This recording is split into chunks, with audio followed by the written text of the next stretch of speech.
Hello. As you can see behind me, I have quite a collection of manga and shit like that. A bit of books, some comics. I thought I might as well do a review. And I'm gonna do it like this because I saw a lot of other YouTubers do it and it felt really charming. So I hope I can do that as good. Just to show you how much of a nerd I am, I'm wearing a common... I look so funny talking to the microphone.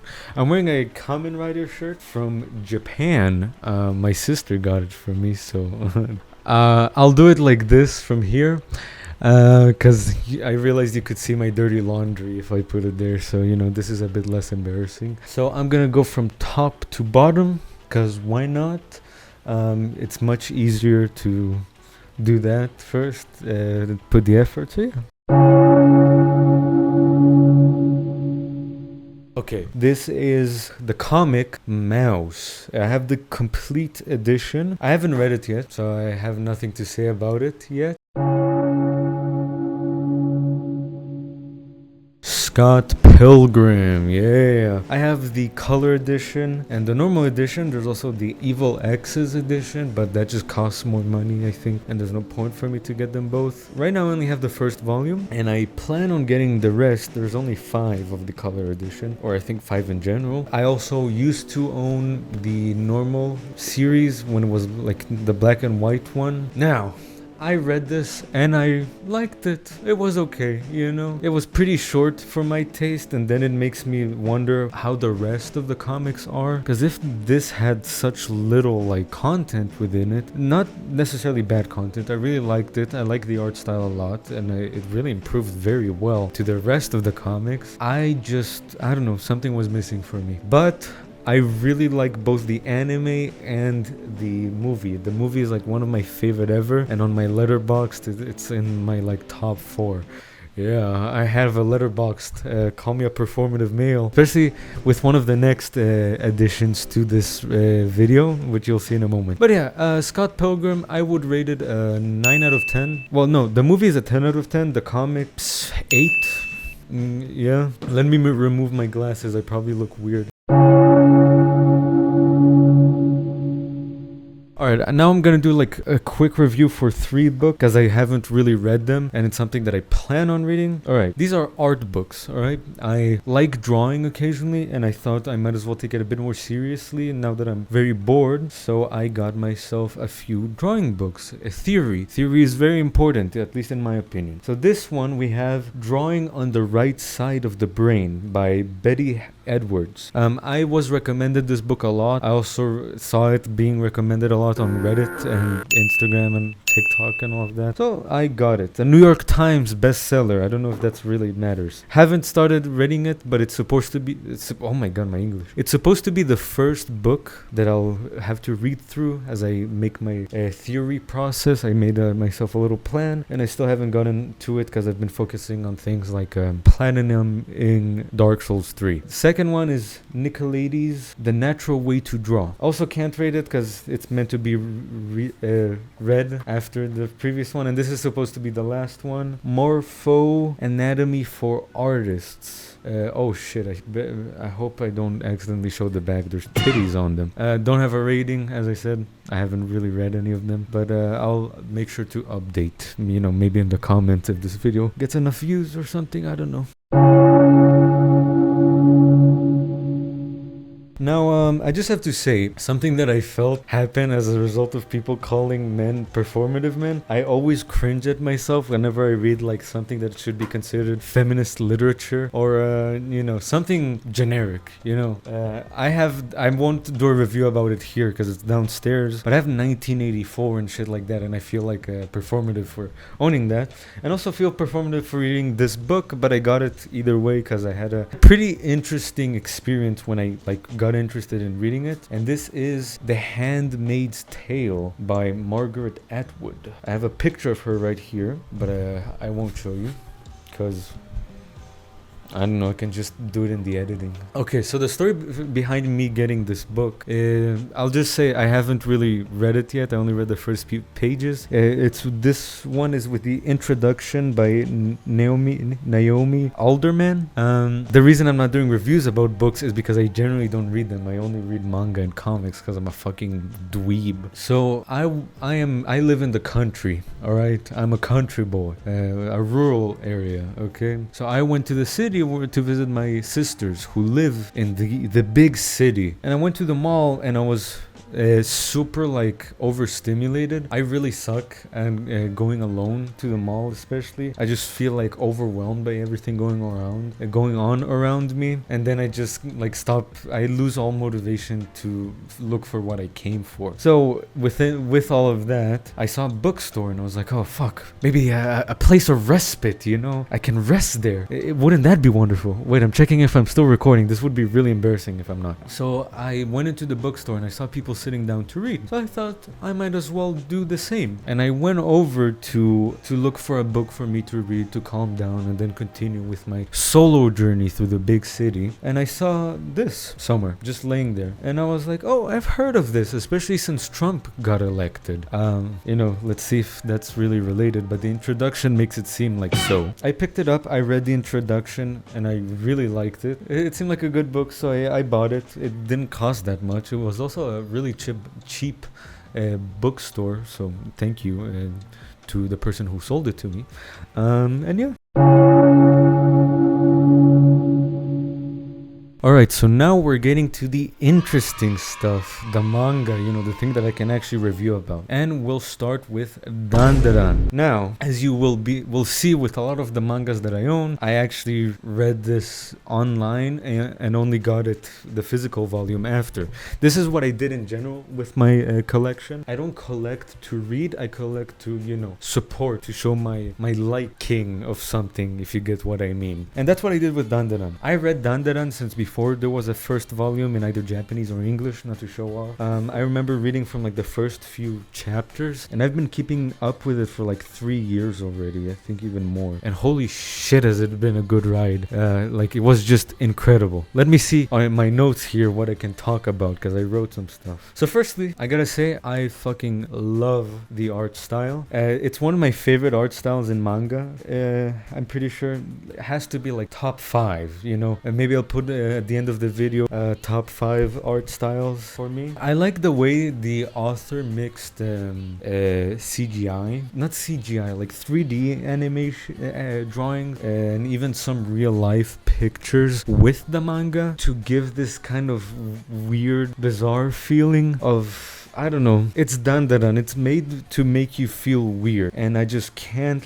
put my finger on how to explain it to the viewer without spoiling anything. But I just think it's a very unique art style that helps bring about the uniqueness of the manga itself. I really like the way the manga is just like an absolute chaos of genres. It's romance, it's comedy, it's action, it's adventure, at times even fantasy, science fiction, what else? Paranormal activity. And my favorite part is that it's absurdist. I love absurdism. I even made a student project, an absurdist student project, which was just nice. Absurdist comedy, like dark humor. There's that one peanut butter company on TikTok that gets it right. I'll show a video in the editing, so yeah. I also really like the pacing of Dandadan. It never gets boring, it never gets too long. There was only one arc that I didn't like. It was in the it was just adapted to the anime too. It was the Death Worm thingy, the Worm God.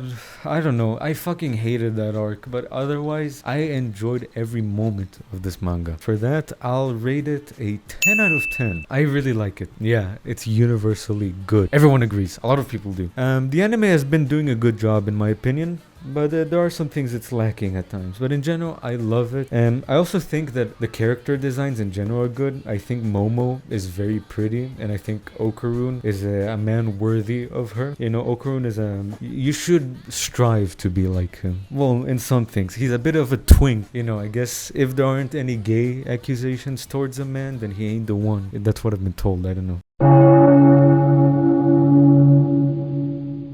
Now, Now, I can only review the anime because I haven't actually read the manga, and I didn't even buy this passionately. I just bought it to get free shipping on one of these. I don't know which though. This was before Amazon kind of cracked down on free shipping and had a lot of it on manga back in the day. I don't know if it has it anymore because I stopped ordering from Amazon and I've been ordering from other places. But anyways, I personally really like the anime. I think something that I benefit from is that usually like I try to consume the easier form of a show or a story or a manga or whatever. Like for example with The Walking Dead, I've been watching it, I've been fucking loving it, alright? And I keep seeing like people criticize things that I actually really liked in the show, and that's because they read the comics. So it's good, I think, for me that I come without really the expectation over the adaptation with some of these things, because I know some people don't really like the animation of Sakamoto Days and other things, but I personally really enjoyed it and I think it's a fun anime. Like obviously I would like more from it because,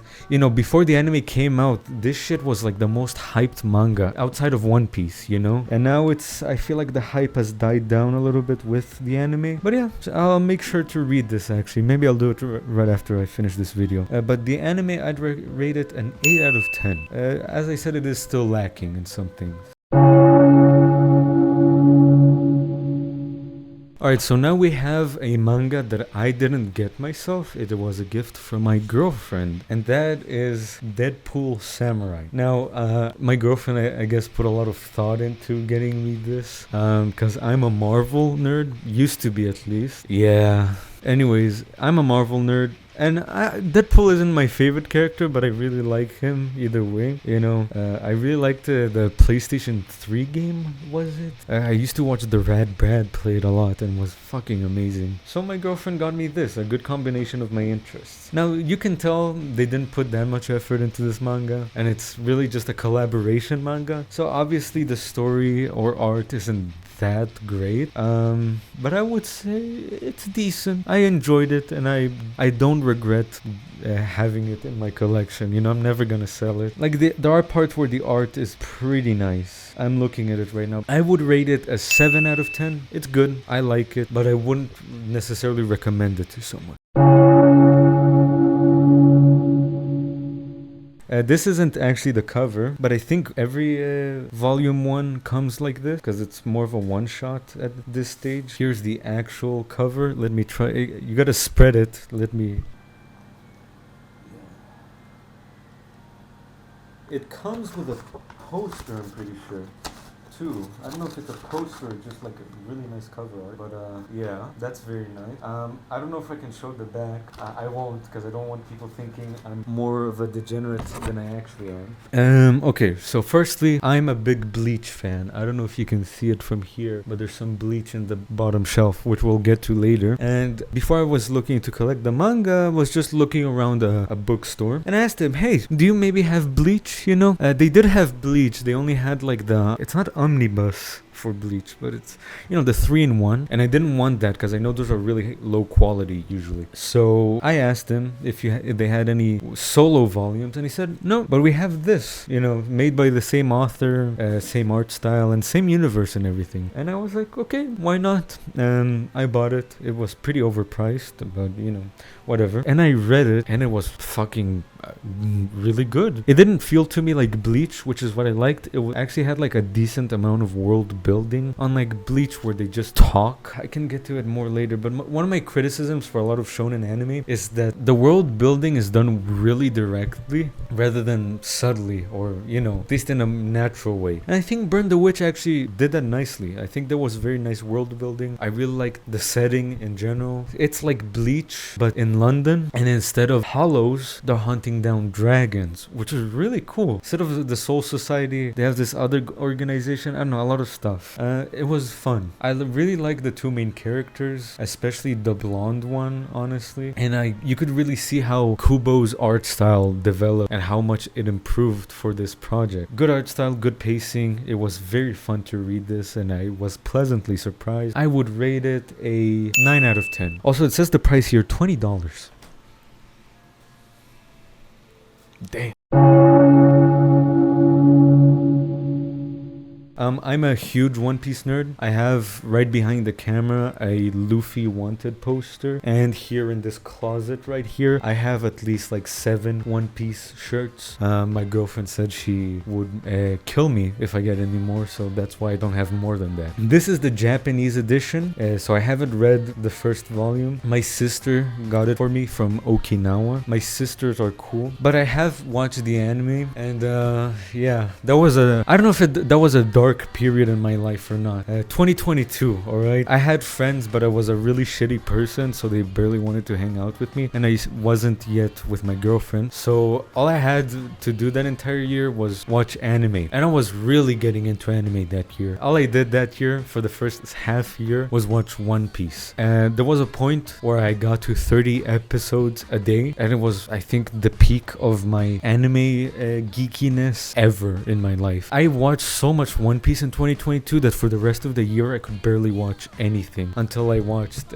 Bleach. But yeah, One Piece is my favorite show of all time, my favorite anime, my favorite manga. I do keep up with the manga digitally, but it's just way too expensive to actually collect it, and I think all that space that I could use on One Piece is better used on other mangas that are shorter and that I like a bit more, you could say. But I'm really liking where the anime is going, where the manga is going. It's the perfect thing for me. It's just been a while since I consumed One Piece media, so I don't really have the hype to properly express how much I like it, but I don't know, it feels like an adventure. Some people are like, oh my god, it's too long, but I actually think that's the charm of One Piece, that you feel like you're going through this experience with the rest of the crew, the Straw Hats, and it just, wow, what an experience. This is a manga that I would say is genuinely just an experience. And as you can see here, I own 2 volumes. I own this is in English. This is the Oden arc, which was one of my favorites. I think was my favorite part of the Wano arc. I would rate One Piece a 10 out of 10, even more. The perfect piece of media. Like, to me, I think One Piece should one day be remembered in the history books for being the greatest piece of literature ever.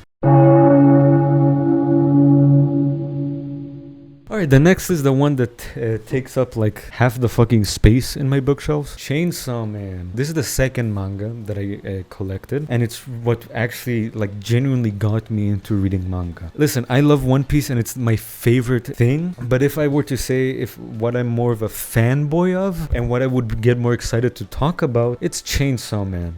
I love Tatsuki Fujimoto's art style. I love the themes of his stories. Like, he's just weird and I fucking love it. It's the same reason I like Dandadan. It's just absurd, and that's what makes it so charming. I like the seriousness of the story mixed with the comedy, even though I wouldn't say there's much comedy in Chainsaw Man. Like, the funny parts are kind of just like sad when you really think about the story. I would just like to say that I'm not one of those people who think it's funny to look at Denji as like, oh, I love being a dog, I love Makima stepping on me. I don't like that. I think Denji is a very good representation of just like unhealthy sexual habits and just unhealthy mindset, especially through growing up. And I don't know, I feel like what a lot of people are doing by glorifying him as this horny brat rather than a victim is just like low-key sexist, I guess. It kind of, to me, has to do with toxic masculinity and all of that. I think Denji is the anti that. He's against that. That's what his character is. Okay, as I said about the genres, I really like the switch between like comedy, gore, really brutal stuff, and just like tragedy in Chainsaw Man. I think it does genre switching a bit more than Dandadan, at least narratively. I would say that Chainsaw Man is never a romance until part 2 at least, and I think in part 1 it's just tragic. That's it. It's an absurdist tragedy. Yeah, that's the word. And I love it. Genuinely, like, Denji is, I think, my favorite protagonist. To me, the way he's written and what he represents is just cool. It's nice to have a main character like him. I also really like the action, and I like the side characters. I gotta say, I think my favorite side character is Kobeni. She's cool. And I think Makima is one of the greatest antagonists in manga, to me. I don't know what else to say. I can't really speak about part 2 because it's been a while since I read it. The parts that I have read, which I actually own in a physical form, they're good. I really like them, and I like them as much as part 1. But I don't want to review it because it's yet to conclude conclude. To me, it's not yet in a really deep enough point of the story. Part 1 was 11 volumes, and so far at least the English versions are up to 18. That means we have like 6 volumes, 7. I'm bad at math. But I like how part 2 is kind of serving a role that makes you think that part 1 was just like a prologue and that part 2 is the main story. That is a very unique way to pull off this story, and I hope that Fujimoto doesn't mess that up. But it's also your job, the readers, the viewers and everyone, to not send him death threats, to let him, you know, actually do his job and enjoy it, because it's his art. And I would say that Chainsaw Man is art. The art style to me is super artistic, and I think it's my favorite in manga, just because, I don't know, something to me feels like I'm looking at a painting in each one of these, and it doesn't have to be realistic. It's just something like, I don't know, you can see Fujimoto's influence from his time in art school. If you couldn't tell from how much I just praised it, Chainsaw Man to me is a 10 out of 10. This is volume 12 of the deluxe edition, because I read most of the manga digitally, and as you can see, I actually haven't finished this volume. I stopped reading when Miura died, and ever since I've just been taking my time, because either way Berserk has a horrible release schedule, publication schedule, I guess. So I've had no real reason to read it, and you know, for now I've kept it as just like, oh, I consumed this media. Now, there's a reason also that I only have one volume. I like Berserk, but I don't like it that much. I fucking love the art style, and I was amazed reading Berserk all throughout. However, I didn't connect that much, I guess. I like Guts as a main character, and I like all of the main characters, but I felt like by the point where I'm at in the story, at least, the story hadn't moved forward as much as I wished it did. I felt like, it's ironic for coming from someone who read One Piece, I felt like the pacing once you return from the flashback arc was a bit slow. I am still enjoying it, obviously. It's amazing, alright? There's nothing that could beat Berserk in the dark fantasy genre. I think it is the single greatest piece of dark fantasy ever. But I think I need to see how the story moves on from the point I'm reading to properly review it. So for now, I don't think I'll review it. I won't rate it or anything. I have been reviewing. I've been calling ratings reviews, sorry. But one thing I do like is that it comes with a few posters that I've been afraid to rip off, but I think I will, because why not? Maybe I'll wait until I move a house. But I have a Berserk poster like right above my bed. I'll show it in the editing. No rating, because I don't want to get killed. So yeah, I like it though. And this is a fucking amazing cover. I love it. Now I have 2 Fujimoto one-shot that I'll try to review quickly. I have Look Back and Goodbye Eri. I'll review first Look Back because it's the shortest one. I liked it, but it was just really confusing, the one-shot, to me. I don't think it was one of Fujimoto's best works. I thought that way, at least, until I watched the movie. The movie was fucking amazing. You could tell it was a passion project, and you could see the amount of dedication that the studio behind it put into the movie. And it was just breathtaking to me. It was beautiful, and it was, I think, one of the best adaptations of a manga that I'd ever seen. So the movie 10 out of 10, the one shot 7. I don't know, I felt just weird after reading it. The case wasn't the same for Goodbye Eri. This shit is like, I think, my all-time favorite one shot. Goodbye Eri to me is a masterpiece, a true Fujimoto masterpiece. Firstly, I really like the cover, and I like the type of paper that they used. It's just good. Alright, I like the 4-panel format that Fujimoto used for this to make it look kind of like a storyboard. At least that's what I'm guessing it was supposed to represent. His art style is at its best here, other than Chainsaw Man. Overall, Fujimoto is just good at making pretty manipulative women and making you feel like, making you read something and then say at the end, why the fuck did I just read that? 10 out of 10 for me, and it's, as I said, my favorite one shot. I really think Fujimoto was strong in this. Goodnight Punpun. Firstly, I think Punpun is an amazing protagonist. I like the difference in the art style between him and everyone else. I think it's a very unique form of representing your protagonist, especially in a story that I would call psychological horror or just psychological, you know? Punpun barely talks and he looks fucking stupid, but that really ends up adding a lot to the story. I think in a way it allows you to put yourself in his shoes through all the shit that he goes through, at least until it gets a little bit like over the top, I guess, or goes a little bit too far. In general, the art style is super pretty. It was just a joy to read this manga all throughout, because you just look at anything and it was like so beautiful. I really felt immersed while reading this manga, which isn't something that easily happens to me, because when I read manga, I understand that I'm reading manga, but here I felt like I was reading a real story. Amazing. Amazing. I like Goodnight Punpun because it's really a raw story. It's depressing, it's realistic a lot of the time, and at times it's stupid.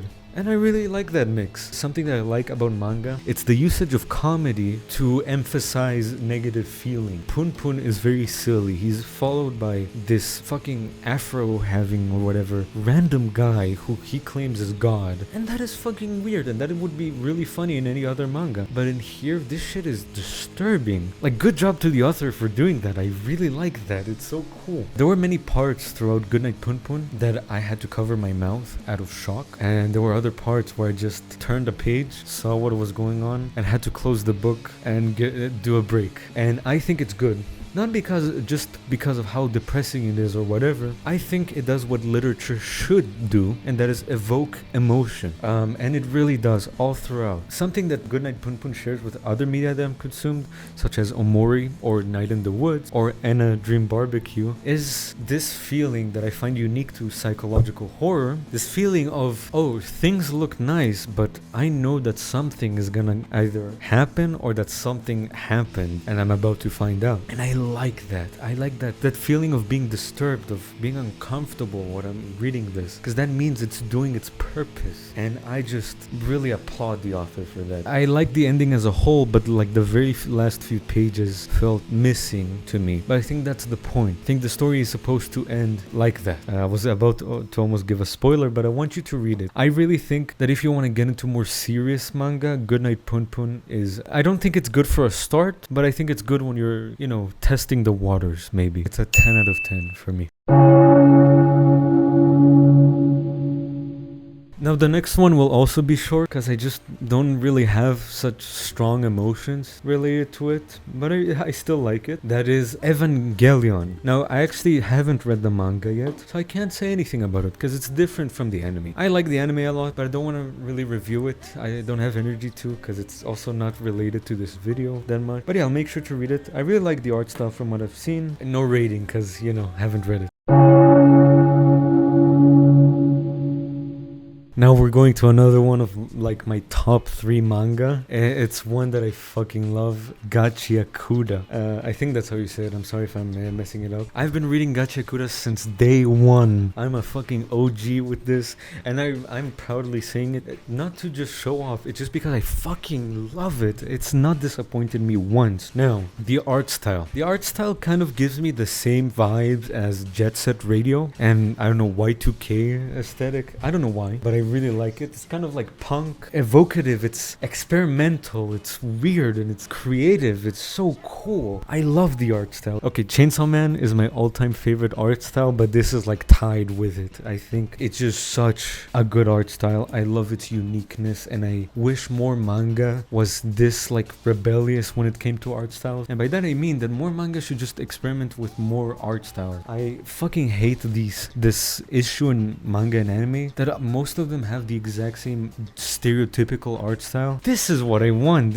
I want weirdness, I want quirkiness, I want uniqueness. That's what I like, and I fucking love it. It's such a drippy manga too. It's so swaggy. Firstly, the clothes they wear, it's actually like fucking amazing. I think it's like the Adam Sandler theory, because they're all homeless, living in garbage dumps, and their clothes are amazing.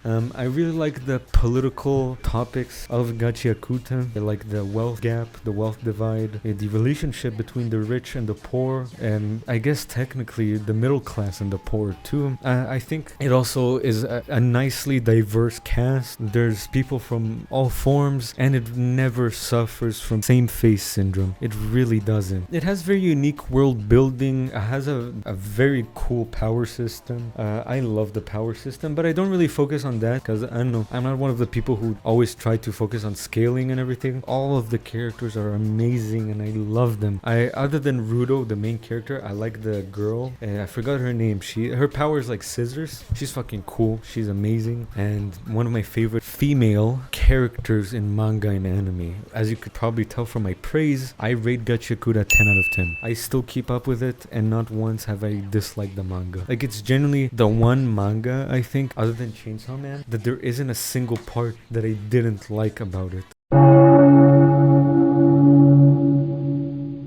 Now the next is also a manga that I like for being dark and gritty and violent and gruesome and unique art. It has a unique art style, blah blah blah, anything I've said. Dorohedoro. I really like the world of Dorohedoro, the thing with the sorcerers having their own world and being above everyone else, and the divide between the worlds. I liked the grittiness, not just in the art style of the world building, but also of the way the characters spoke. Unlike some of these other mangas, Dorohedoro got dialogue very well. I think it did like punkish. By punk I mean like the literal word, like fuck you, you fucking punk. I think it got that dialogue done very good. I really like the art style myself. Very cool character designs. I wouldn't say they're drippy, but I would say that they're cool. My favorite character has got to be Shin. He's amazing. He's kind of what got me into Dorohedoro, and I would really recommend reading the manga over the anime because the anime is a decent adaptation, but I think the manga is just such a unique experience that I don't think the anime can properly capture it, especially since you have to wait like decades for the adaptation to finish. The story was mysterious all throughout, and the entire time I was really wondering about the main mystery, which I think I can say because it's like it starts off in the first chapter. Who the fuck is Kaiman? He doesn't remember who he is, and there's a mysterious human guy inside of his mouth. And all throughout the story, all you're gonna do is look for the answer to that. You have other character arcs like that of N, a big gang boss ruling over the sorcerer's world, and then there's eventually a third faction that I won't get into because that's a huge spoiler. Now, I really liked the twist. However, I didn't like the ending. I feel like the manga didn't give you enough time to like get shocked by the twist. And by that I mean you get the twist and you're shocked, but then one chapter later you kind of have to move on to the next thing rather than dwell on it. But I can understand the time constraints. This was a monthly manga that went on for like 10 years, even more. So I also don't blame the author. But I felt unfulfilled by the ending, and that's why I would rate Dorohedoro a 9 out of 10. Bleach. I own the 1000-Year Blood War arc, which I read entirely on the manga, but before that I watched the anime. The anime to me is one of my favorites. I watched it right after One Piece, and as a result, in the like 3 years since, I have not been able to watch an anime this long in a while. I can't think of an anime with more than like 50 episodes that I've been able to watch since then, other than Full Metal Alchemist, which I also really want to collect. So I'll just review the 1000-Year Blood War arc. I think it was disappointing, and the reason why my Bleach is organized this way is because I'm planning on selling it. That's how much I was disappointed in the ending. I love Kubo's art style. I like the world of Bleach, and I like the characters a lot. Rukia is my favorite character personally, and besides her it's Kisuke Urahara. Urahara is to me one of the greatest side characters, side protagonists in manga history. He's cocky, he's powerful, but he's good. And I also really like Ichigo. It's just that I felt less connected to him throughout the story. I don't know why, but don't kill me for that. But I think this was a pretty bad conclusion. I think this arc starts off very strong. You feel the build-up of all these years of Bleach and the time for the final war. But you can feel how eventually Kubo started to feel rushed to get through this arc. I mean, it is, I think, the longest arc in Bleach. However, I don't think I would have had a problem, at least, if it was a bit longer. I felt like more battles need to be fleshed out. More characters had to be fleshed out. There were a lot of plot holes that weren't filled, and there were a lot of side stories that weren't completed. There were just things that I felt like could have been explored in this arc so nicely, and they just weren't. And it was really disappointing, because in the end, rather than this being a nice conclusion, an emotional conclusion, I don't know, a lore heavy conclusion, this just ended up being Bleach, but not like the normal Bleach. It was just like, I don't know, it's like watching a collection of Bleach fights without dialogue, or with a little bit of dialogue on YouTube, and that's it. It just felt like a collection of fights rather than a story, and I didn't like that. There was only one part that I liked and was done very well. It was the backstory of Ichigo's mom. That was cool. I also wish we could have seen more about the Quincy and about the Old Soul Society, but no, a lot of it was left out, I guess. And I know it's because Kubo was rushed, but I don't know. And I'm really sad to be speaking this ill of Bleach, but I just think the other arcs are so much better, that this was like a low point for the story, especially the final few volumes. I would rate this arc specifically 6 out of 10, but Bleach as a whole to me is a 9 out of 10. I really like it, and I hope that the anime, which I actually haven't been keeping up with since they released the other seasons of the 1000-Year Blood War arc, I hope the anime does a better adaptation like they promised, and that they won't be so afraid of dragging it out a bit for the sake of story and for the sake of allowing us to truly appreciate the world of Bleach, because I really think there's so much here that can be done that just wasn't.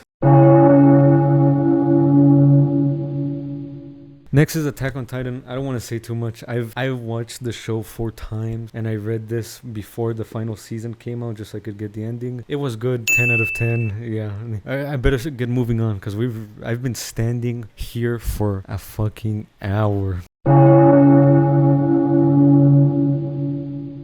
The final review of the day will be one that I won't take out the volume, because it's like under all the Bleach and I don't have energy to take it out. Now, Komi Can't Communicate was my first manga. I don't know why, but it was. And I didn't like it. I don't like it at all. I think the first volume is very charming. I think the idea and premise could have been so interesting. And I think Komi could have been one of the best female protagonists in manga. However, none of that happened. To me, Komi Can't Communicate very quickly became slop. Comedy, rom-com slop, rather than the thing it could have been.